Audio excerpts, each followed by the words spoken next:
Dışişleri Bakanı Ahmet Davutoğlu'nun 6 günlük Çin turu başladı. İlk durağı olan Kaşgar'da Kaşgarlı Mahmut ve Yusuf Has Hacip türbelerini gezdi Bakan Davutoğlu ve eşi. Deniz dağılımını anlatıyor.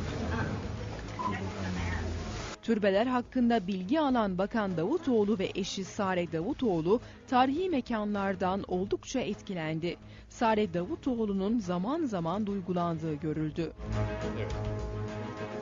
Bakan ve beraberindeki heyet daha sonra Yusuf Has Hacip Türbesi'ne gelerek dua etti ve burada hatıra fotoğrafı çektirdi.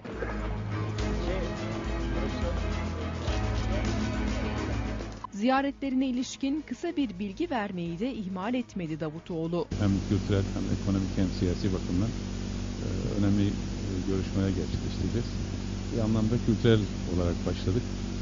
Bütün bu unsurlarıyla Türk-Çin ilişkilerinin gelişmesi Sincan Uygur Özerk Bölgesi'ndeki kardeşlerimizi de rahatlatacak, onlara bizim daha rahat ulaşımımızı sağlayacak. Davutoğlu Kaşgar'da Çin'in en büyük camisi olan 500 yıllık İtka Camii'ni ziyaret etti.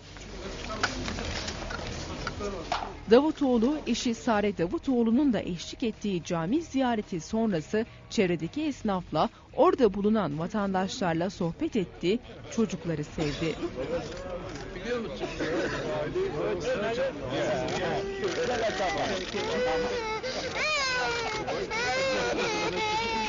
Tamam.